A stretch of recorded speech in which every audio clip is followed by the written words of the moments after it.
श्री शिव महापुराण की जय। बोलिए देव देवीश्वर महादेव की जय। आप सभी भगवत प्रेमी भगवान शिव की कृपा के रूप में इस कथा को आप नित्य श्रवण कर रहे हैं। कहीं ना कहीं भगवान शिव की कृपा आप सभी शिव प्रेमियों पर बरस रही है। पीछे के अध्याय में आप सभी भक्तों ने यह श्रवण किया कि किस प्रकार भगवान शिव जी के उदर से शुक्र बाहर निकले, अर्थात दैत्य गुरु शुक्राचार्य जी बाहर निकले। आज उसी के महत्व में आगे की कथा सुनते हैं कि भगवान शिव ने उन्हें चाहते तो वे उनके प्राण भी ले लेते और चाहते तो भगवान शिव उन्हें भस्म भी कर सकते थे, परंतु ना भगवान शिव ने उनको भस्म किया और ना ही उनके प्राण लिए। और शुक्राचार्य जी भगवान शिव के उदर में कौन सा मंत्र का स्मरण कर रहे थे? सनत कुमार जी बोले, वह मंत्र सुनिए।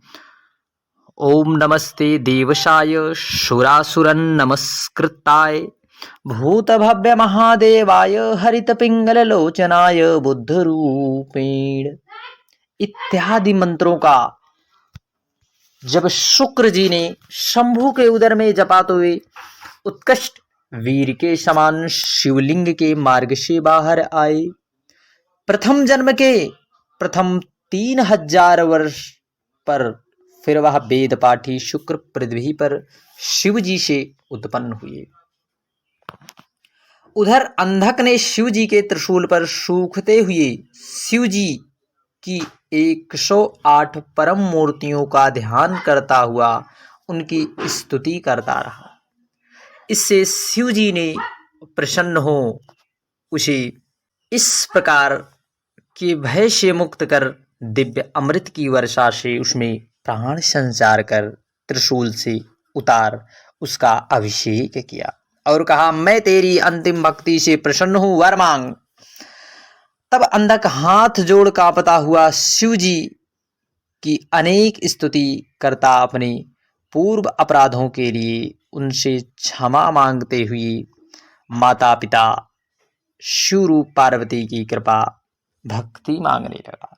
तब भगवान शिव जी चुप रहे और वह मौन हो शिव पार्वती के ध्यान में मग्न हो गया और शिव जी ने उस पर प्रसन्नता की दृष्टि डाली। उससे अपने अद्भुत जन्म का पूर्व वृतांत स्मरण हो आया। उसके मनोरथ पूर्ण हो गए। वह अपने माता पिता को प्रणाम कर कृतकृत हुआ। बुद्धिमान शिव तथा पार्वती ने उसके मस्तक को सूंघा। फिर उसने उस प्रसन्न हुए शिव जी से इच्छित वर पाया।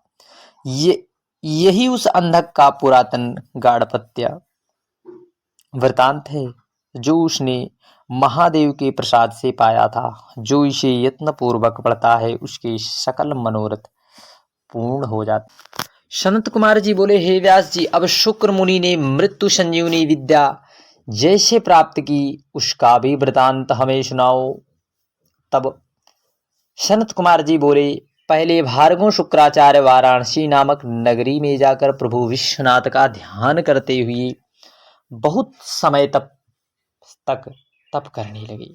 हाँ, उन्होंने शिव जी का ज्योतिर्लिंग स्थापित कर उनके आगे सुंदर एक रमणीक कूप खुदवाया और एक द्रोण अर्थात 32 शीर पंचामृत से शिव जी को लाख बार स्नान कराकर सुगंधित द्रव्यों से स्नान कराया।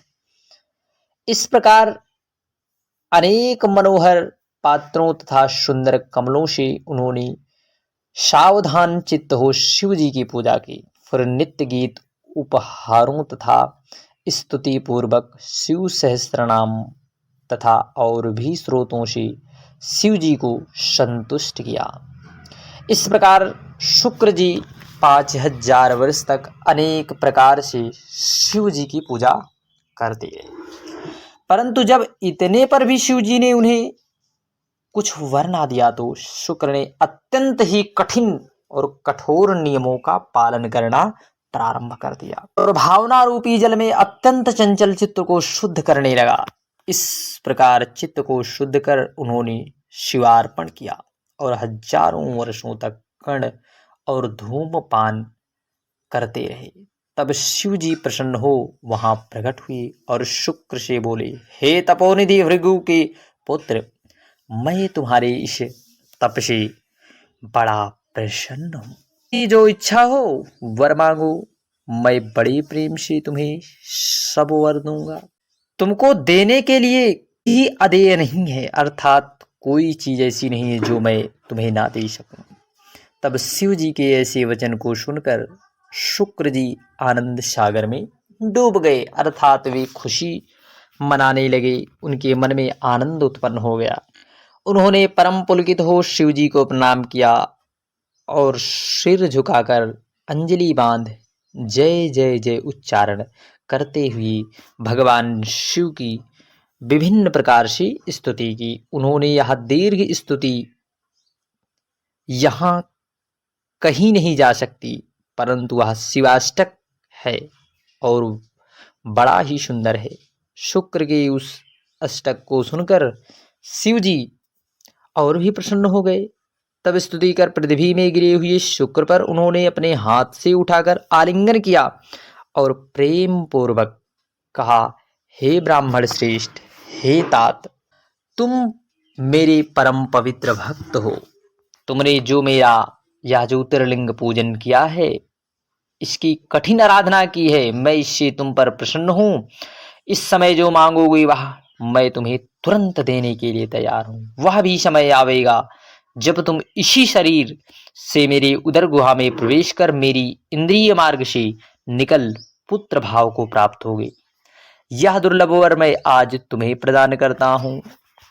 इसके अतिरिक्त मैंने जिस मृत संजीवनी विद्या को अपने कठोर तप से प्राप्त किया है, मैं तुम्हें वह प्रदान कर देता हूँ।